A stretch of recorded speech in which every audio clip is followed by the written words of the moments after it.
Hello everyone, once again welcome back to my first class. Watch the video till end. Don't follow notification. Definitely you fall in love with physics and enjoy with physics. Now the next topic is combination of resistances. हम रेजिस्टेंसों को बच्चा दो तरह से जोड़ते हैं, series combination और parallel combination. सबसे पहले हम बात करते हैं कि जब बहुत सारे रेजिस्टेंसों को हम सीरीज में कनेक्ट कर दें तो किस अकॉर्डिंग हम उसका इक्विवेलेंट रेजिस्टेंस फाइंड आउट करते हैं. Suppose we taken three resistance of resistance value R1, R2, R3 are connected end to end.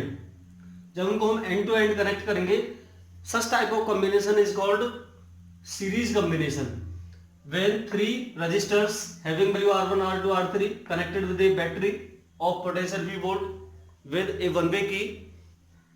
When the key is closed, जैसे हमने की को क्लोज किया तो बच्चा करंट आई फ्लो करेगा सर्किट के अंदर positive terminal of the battery से. तो देखिए अब हमारा जो करंट है, करंट का यूनिक पाथ है, एक अकेला पाथ है करंट का. जितना करंट हमारा R1 रेजिस्टेंस से पास होगा उतना ही हमारा R2 से पास होगा, उतना ही हमारा R3 से पास होगा और सर्किट से कंप्लीट आई करंट फ्लो करके अपना रोटेशन कंप्लीट करेगा. जैसे ही हमारा आई करंट फ्लो करेगा सर्किट में तो रेजिस्टेंसों की वैल्यू हमारी डिफरेंट है, R1, R2, R3. उससे अकॉर्डिंग हमारी पोटेंशियल की वैल्यू भी क्या रहेगी, सभी रेजिस्टेंसों के अक्रॉस डिफरेंट रहेगी. यानी कि मैं कह सकता हूं V1 भी the potential across resistance R1, V2 भी the potential across resistance R2, similarly V3 भी the potential across resistance R3. V1, V2, V3 भी the different potential drop across each resistance. सबसे पहले हम यहां से क्या लिखेंगे बच्चा, so total potential drop across the battery. कितना है बैटरी के अक्रॉस पोटेंशियल ड्रॉप V, और वो किससे इक्वल रहेगा बच्चा, V1 plus V2 plus V3.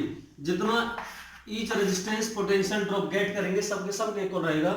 That is equation number first. यहां से क्या करेंगे, we know that from Ohm's law, हमारे बहुत पहले ओम्स डॉक्टर जॉर्ज साइमन ओम हुए थे 1828 में. उन्होंने सबसे पहले बताया था हमें कि V इज इक्वल टू कितना होता है, IR होता है.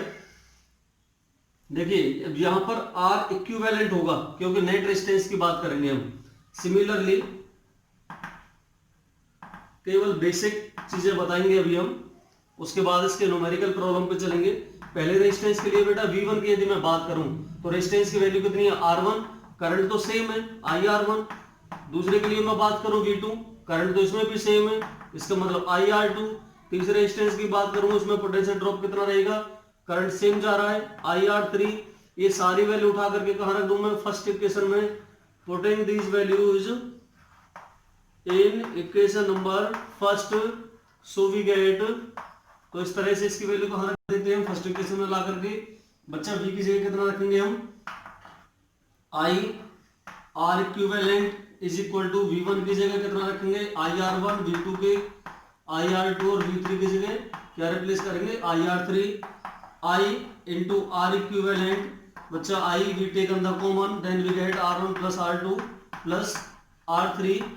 I is cancelled by I, then equivalent resistance becomes equal to the sum of the individual resistances of all the resistors. जितने भी हमने इसमें रेजिस्टर्स कनेक्ट किए हुए हैं सबकी इंडिविजुअल रेजिस्टेंसों के सम के इक्वल क्या आएगा, हमारा इक्विवेलेंट रेजिस्टेंस आएगा. अब यहां से कुछ इसके जो की पॉइंट है वो हमने ये नोट किए कि हमारा जो इक्विवेलेंट रेजिस्टेंस रहेगा वो sum of the all individual resistance का रहेगा. दूसरा जो हमारा ईच का पोटेंशियल ड्रॉप रहेगा, पोटेंशियल ड्रॉप किसके रहेगा, उसके इक्विवेलेंट, उसके इंडिविजुअल रेजिस्टेंसों की वैल्यू का रहेगा. यदि मैं पहले का अक्रॉस V1 की बात करूं तो डायरेक्टली प्रोपोर्शनल टू R1 रहेगा, V2 directly proportional to R2, V3 directly proportional to R3. इसका मतलब resistance current will be constant in each resistances. सभी में क्या रहेगा, करंट हमारा कांस्टेंट रहेगा. मैं दूसरे पॉइंट की बात करूं बच्चा, दूसरा क्या रहेगा कि जो नेट रेजिस्टेंस है always in series combination increases. कि जो नेट रेजिस्टेंस है या हमारा इक्विवेलेंट रेजिस्टेंस है ऑलवेज इंक्रीजेज, हमेशा क्या करता है, बढ़ता है, किसमें, इन सीरीज कॉम्बिनेशन। इसके बाद हम बात करते हैं बच्चा पैरेलल कॉम्बिनेशन की, इसको आप समझे और स्क्रीनशॉट ले लें इसका इतने। डियर स्टूडेंट्स, नेक्स्ट में हम क्या करेंगे, रेजिस्टेंसों को पैरेलल कॉम्बिनेशन के अकॉर्डिंग अटैच करेंगे। देखिए जब हम बहुत सारे रेजिस्टेंसों को दो पॉइंटों के बीच में कनेक्ट कर देते हैं, when the number of resistances are connected in between two points, such type of combination is known as parallel combination। हमने एक बैटरी और एक की के अकॉर्डिंग इनको कनेक्ट कर दिया। when we close the key, then current I flowing through the circuit, when current I reaches at point A, there are three paths of the current, then current I divided into 3R, as I1 passes through the resistance R1, current I2 passes through the resistance R2, similarly current I3 passes through the resistance I3 and meet end point B such as I1 plus I2 plus I3 makes the current I and complete the circuit। इस तरह से हमारा current क्या करेगा, circuit को complete करेगा। अब इसमें डिफरेंस क्या है बच्चा, कि यहां पर करंट डिवाइड हो रहा है, पैरेलल कॉम्बिनेशन में करंट डिवाइड हो रहा है रेजिस्टेंस के अकॉर्डिंग। जब करंट डिवाइड होगा तो कांस्टेंट क्या रहेगा बच्चा, potential will be constant across each resistance. Her resistance के अक्रॉस आपका जो पोटेंशियल ड्रॉप है वो कांस्टेंट रहेगा, बिकॉज यहां पर करंट डिवाइड हो चुका है। और सीरीज कॉम्बिनेशन में क्या हुआ था, सीरीज कॉम्बिनेशन में हमारा करंट कांस्टेंट था, वहां पर पोटेंशियल डिवाइड हुआ था ईच रजिस्टर के अक्रॉस। सबसे पहले हम क्या करेंगे बच्चा, वी नो दैट नेट या total current flowing through the circuit, कितना करंट फ्लो करेगा बच्चा, I, और वो किसके इक्वल रहेगा, I1 plus I2 plus I3, sum of the individual current flowing through the each resistance. सारे रेजिस्टेंस को अक्रॉस जितना करंट फ्लो करेगा सबका सम कर देंगे, टोटल करंट I बन जाएगा। यहां से क्या लेंगे बच्चा हम, फ्रॉम ओम्स लॉ, जो हमारे दादाजी थे ओम्स, उन्होंने क्या बताया था बहुत पहले कि जो हमारा पोटेंशियल है V इक्वल टू बच्चा IR होता है और I कितना होता है V ओवर R, और यहाँ पर R क्या होगा, R इक्विवेलेंट होगा, क्योंकि हम इक्विवेलेंट रेजिस्टेंस की बात कर रहे हैं। सिमिलरली बिल्कुल इसी तरह से यदि मैं पहले करंट की बात करूं जो फर्स्ट रेजिस्टेंस से फ्लो कर रहा है, तो I1 कितना होगा, V ओवर R1, इसी तरह से I2 कितना होगा, V ओवर R2, इसी तरह से हमारा I3 कितना होगा, V ओवर R3, और ये सारी वैल्यू मैं कहां ले जाकर के पुट कर दूंगा, putting in equation number first, so we get, कितना प्राप्त करेंगे हम बच्चा, यहां से देखिए I की वैल्यू हम सब्स्टिट्यूट करेंगे, V over R equivalent is equal to I1 की वैल्यू कितनी हमारी, V over R1, V over R2, और लास्ट वाले की V over R3। Then we taken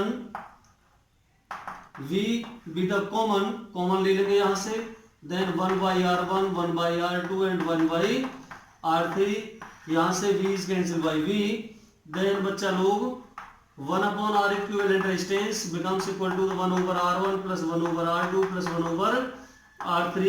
तो हमारी जो सेकेंड इक्वेशन बनेगी वो यहां से क्या दिखाती है हमारी, द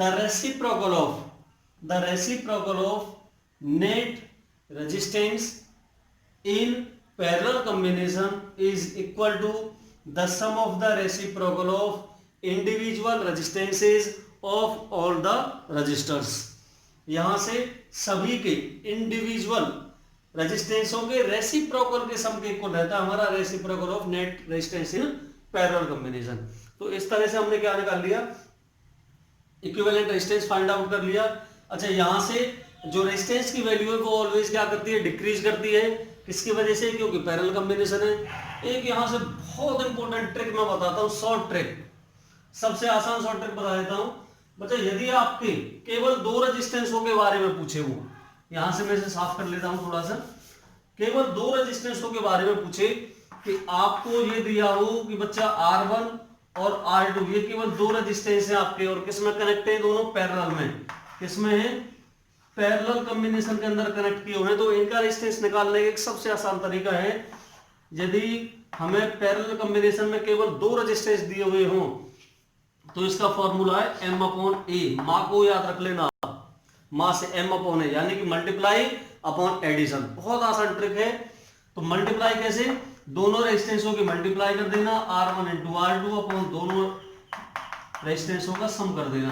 तो इस फॉर्मूले के अकॉर्डिंग हम क्या निकाल सकते हैं, कहीं भी आपको 2 रेजिस्टेंसों का पैरेलल कॉम्बिनेशन पूछता है तो दोनों के मल्टीप्लाई अपॉन दोनों का सम कर देंगे, हम क्या निकाल सकते हैं, इजीली R इक्विवेलेंट निकाल सकते हैं। अच्छा, यदि ईच रेजिस्टेंस आपके क्या हो, इक्वल हो, यदि दोनों रेजिस्टेंस आपके इक्वल हो, जैसे 5 के हो गए, तो सीधा जो हमारा कितना आएगा आंसर, आधा कर दो उसे, 5/2 आ जाएगा। यदि आपके 4 के हैं तो 4 को डिवाइड कर दो 2 से, 2 आ जाएगा। यदि आपके 6 के हैं तो 3 आ जाएगा। यदि आपके 10 के हैं तो 5 आ जाएगा। यानी कि यदि आप पैरेलल कॉम्बिनेशन में इक्वल रेजिस्टेंसों की कनेक्शन करते हैं तो उसका जो नेट रेजिस्टेंस उसे आधा कर दो। तो आप इसको आप बार बार देखें, समझें। अब इसके बेसिस पर न्यूमेरिकल लेंगे, 4-5 आपको अभी छोटे छोटे न्यूमेरिकल करा देंगे। बाकी एक हमारा वीडियो लेक्चर स्पेशल होगा जो आपके रेजिस्टेंसों की बहुत सारी कॉम्पिटिटिव एग्जाम के न्यूमेरिकल लेकर के आएगा। तो इस वीडियो को देखें और उस वीडियो का आप इंतजार करें। अब इसका स्क्रीनशॉट ले लें आप।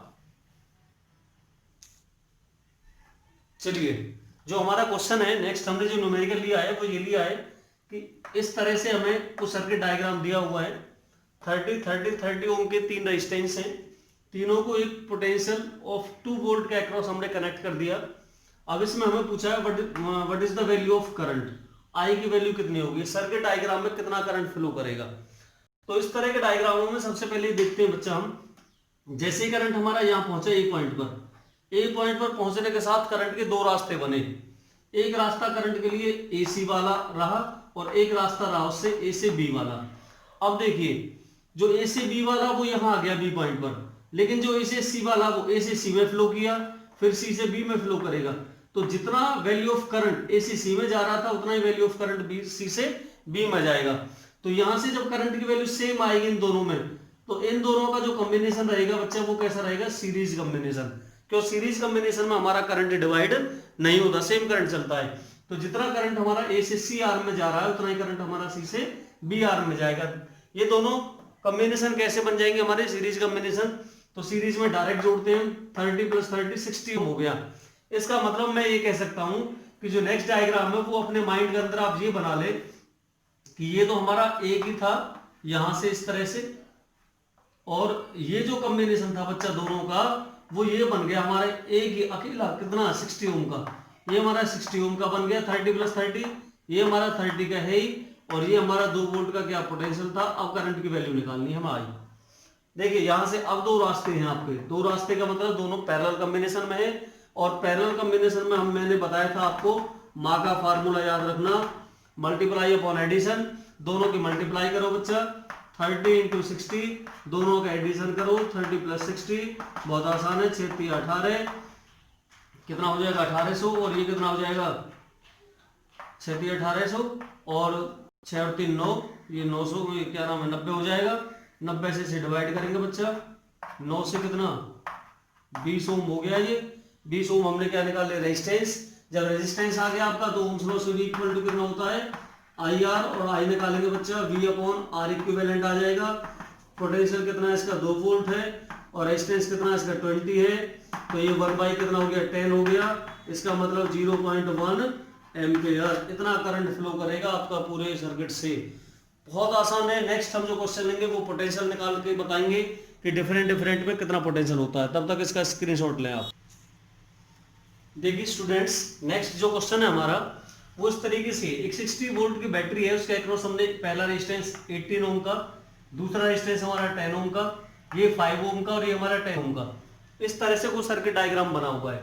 अब इसमें पूछा उसने what is the potential across the 18 ohm resistance, इसके अक्रॉस कितना पोटेंशियल ड्रॉप रहेगा। V की वैल्यू पूछी है इसके अक्रॉस, जबकि हमें टोटल पोटेंशियल यानी कि टोटल EMF कितना दिया हुआ है 60 वोल्ट दिया हुआ है।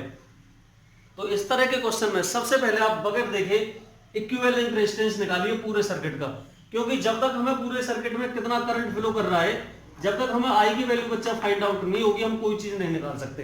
तो सबसे पहले आई की वैल्यू फाइंड आउट कीजिए। आई की वैल्यू कैसे, सारे रेजिस्टेंसों को देखिए आप, जितना भी करंट जाएगा इस रेजिस्टेंस में पूरा जाएगा, ये रेजिस्टेंस जब भी जुड़ेगा सीरीज में जुड़ेगा। आफ्टर दैट इस पॉइंट पर जैसे हम पहुंचेंगे, यहां से बच्चा दो रास्ते बने करंट के हमारे, इसका मतलब पैरेलल कॉम्बिनेशन यहां से स्टार्ट होगा। पैरेलल में भी जो करंट इस 5 ओम से जाएगा वही करंट आपका इस 10 ओम से जाएगा, क्योंकि रास्ता सेम है। इसका मतलब ये दोनों रेजिस्टेंस जब भी जुड़ेंगे सीरीज में जुड़ेंगे। तो यहीं से लेते हैं हम दोनों रेजिस्टेंसों को सीरीज में जोड़ते हैं। 5 + 10 कितना हो गया 15। अब जो 15 ओम है वो इसके साथ किस में जुड़ेगा, पैरेलल में, क्योंकि यहां से दो रास्ते बन गए। 15 ओम को इस 10 ओम के साथ किस में जोड़ देते हैं, पैरेलल में। फिर अगेन एक बार वॉच करो आप कि 5 और 10 किस में बच्चा, सीरीज में। 15 होगी, 15 इस 10 के साथ किस में आ जाएगा, पैरेलल कॉम्बिनेशन में। तो पहले इनको ही खत्म कर देते हैं। पैरेलल का फार्मूला आप जानते हो, माप मल्टीप्लीकेशन अपॉन एडिशन। तो कितना हो जाएगा 15 × 10, 15 × 10 अपॉन 15 + 10 कितना हो गया बच्चा 150 अपॉन कितना 25 हो जाएगा। कैंसिल करना है 5 से, 5 से और 5 से कितना 6, यानी कि कितना आ गया 6 ओम आ गया आपका, 6 ओम आ गया इन तीन रेजिस्टेंसों का सम। अब जो 6 ओम है वो इसके साथ किसमें जुड़ेगा, सीरीज में, क्योंकि अकेला है रास्ता और कोई रास्ता ही नहीं है करंट का। तो सीरीज कॉम्बिनेशन में कितना आ जाएगा बच्चा 18 और 6 डायरेक्ट जुड़ जाएंगे, कितना हो जाएगा 24 ओम। हमने जो इक्विवेलेंट रेजिस्टेंस निकाल लिया इसका, वो कितना आ गया बच्चा हमारा 24 ओम आ गया। हमारा टोटल ईएमएफ कितना 60 है। देन हम क्या निकाल लेंगे, करंट निकाल लेंगे ओम्स लॉ से। ईएमएफ अपॉन रेजिस्टेंस या V/R कितना है इसका 60, रेजिस्टेंस कितना है 24। अच्छा इसे हम डिवाइड करेंगे तो कितना आ जाएगा बच्चा 2.5 एम्पियर करंट आ गया इसमें। यहां से हमने करंट की वैल्यू निकाली एम्पियर, 2.5 एम्पियर करंट आ गया। जब हमने करंट को फाइंड आउट कर लिया, अब इस सर्किट डायग्राम को थोड़ा सा रोटेट करो, अपने माइंड के अंदर चेंज करो इसको। इस तरीके से डायग्राम बनेगा आपका बच्चा। ये देखो मैं दिखा देता हूं, हो सकता है आपके माइंड में आ जाए। और यदि एक बार आपके माइंड के अंदर ये सर्किट डायग्राम आ गया तो आप इससे बहुत सारे क्वेश्चन सोल्व कर सकते हैं बच्चा। इस तरह से आपका ये सर्किट डायग्राम बनेगा। देखिए आप थोड़ा सा माइंड के अंदर फीड कर ले इसे। और ये क्वेश्चन इस तरीके से ट्रिकी होते हैं, एक बार यदि आपके माइंड के अंदर इनका सिस्टम बैठ गया कोई नहीं निकाल सकता। 60 के साथ सीरीज में आपका R1 है तो ये R1 हो जाएगा। ये आपका फिर क्या है, ये अकेला रेजिस्टेंस है R2 10 ओम का है, ये हमारा 10 ओम का हो गया। ये दोनों हमारे सीरीज में थे तो ये 5 ओम हो गया और ये 10 ओम हो गया। इस तरह से बच्चा इनका क्या हो जाएगा कॉम्बिनेशन। ये R1 था हमारा, ये कौन सा होगा R2 होगा हमारा, ये कौन सा होगा बच्चा R3 और R4, ये हमारा R3 होगा और ये हमारा R4 होगा। R1 की वैल्यू कितनी थी 18 ओम थी। अभी इस तरह से डायग्राम बना लो आप, बहुत आसान ट्रिकी है, कोई दिक्कत नहीं है। करंट कितना फ्लो कर रहा है इसमें 2.5 एम्पियर। अब उसने कहा कि इसके अक्रॉस कितना पोटेंशियल होगा, V पूछा सबसे पहले। अब आप थोड़ा सा अपना माइंड यूज करें कि सीरीज कॉम्बिनेशन में हमेशा पोटेंशियल डिवाइड होता है और पैरेलल कॉम्बिनेशन में पोटेंशियल कांस्टेंट रहता है। तो ये हमारा नेट पोटेंशियल 60 है। एक तो हमारा सीरीज में पहले ही आ गया ये 18। जब हम इन सब का एक रेजिस्टेंस निकाल दें सारे का जोड़ करके एक, तो दूसरा ये हो जाएगा कंप्लीट। तो यहां से देखिए हमारे पास करंट है, टोटल करंट, इसमें तो पूरा ही करंट जाएगा इस वाले में। पोटेंशियल है तो इसका वो निकाल सकते हैं हम, पोटेंशियल ड्रॉप बच्चा कैसे निकाल लेंगे, रेजिस्टेंस की वैल्यू है, करंट की वैल्यू है। तो ओम्स लॉ से V इक्वल टू कितना होगा हमारा IR1 V1, पहले इसका निकालेंगे हम। करंट कितना है इसका, कितना जा रहा है 2.5 करंट जा रहा है। रेजिस्टेंस की वैल्यू कितनी बच्चा 18 से मल्टीप्लाई करना, 18 दूनी 36 और फिर कितना कितना हो जाएगा, ये हो जाएगा हमारा 36 और 9 45 45 ओम क्या नाम है वोल्ट हो जाएगा, इतना आ जाएगा। देखिए रेजिस्टेंस की वैल्यू है हमारे पास 18 ओम, टोटल पोटेंशियल है हमारे पास, करंट है हमारे पास, टोटल पोटेंशियल डिवाइड होगा इन दोनों में, इसलिए हमेशा हाइड करेंगे, इसकी जरूरत नहीं है। लेकिन पोटेंशियल इसका तो निकाल सकते हैं। करंट कितना जा रहा है 2.5, रेजिस्टेंस कितना 18, तो ओम्स लॉ से V equal to IR1, I की वैल्यू कितनी 2.5, R1 की वैल्यू कितनी 18, इतने वोल्ट आ गया। अब थोड़ा सा माइंड के अंदर देखें आप, टोटल कितना था 60 में 45 वोल्ट तो ले लिया इसलिए। अब बाकी सर्किट के लिए कितना बचा 15 ओम 15 वोल्ट, तो पूरे के लिए 15 वोल्ट आ गया। अब आप जानते हो पैरेलल कॉम्बिनेशन में तो सेम रहता है, यानी कि 15 वोल्ट अकेला ये लेगा और 15 वोल्ट इन दोनों का कॉम्बिनेशन लेगा। तो इसमें यदि करंट की वैल्यू निकालूं मैं तो क्या होगा, I equal to V over R. अब V कितना हमारा 15 वोल्ट और ये कितना हमारा 10, डिवाइड कर दो 1.5 एम्पियर, यानी कि इसमें करंट कितना जाएगा 1.5 एम्पियर करंट फ्लो करेगा। टोटल कितना था 2.5, 1.5 इसमें चला गया तो इसमें कितना बचा, इसमें हमारा केवल 1 एम्पियर करंट बचेगा। अब 1 एम्पियर करंट इसमें जा रहा है, रेजिस्टेंस कितने कितने 5 और 10, तो इसमें पोटेंशियल कितना होगा वही लगा दो, V equal to I R. तो I कितना हमारा 1 एम्पियर, R कितना हमारा 5, तो 5 इंटू 1 यानी कि 5 जो आपका 5 वोल्ट तो इसके अक्रॉस रहेगा, और इसमें लगाना 10 इंटू 1 तो 10 वोल्ट आपका इसके अक्रॉस रहेगा। टोटल 10 प्लस 5 15 हो गए, 15 वोल्ट ही हमारा आ रहा था, यही रहा 15 वोल्ट इसके अक्रॉस और 15 वोल्ट इसके अक्रॉस, कुछ भी नहीं है। एक बार दोबारा से आप इस वीडियो को देखें, रिवाइज करें, 100% माइंड के अंदर फिट हो जाएगा। आप इसके तरह के और बहुत सारे न्यूमेरिकल करना। नेक्स्ट जो हमारी वीडियो रहेगी डेफिनेटली कंपटीशन एग्जाम के न्यूमेरिकल के बारे में रहेगी, बहुत सारे आपको न्यूमेरिकल कराए जाएंगे। वीडियो को लाइक शेयर सब्सक्राइब करना ना भूलें।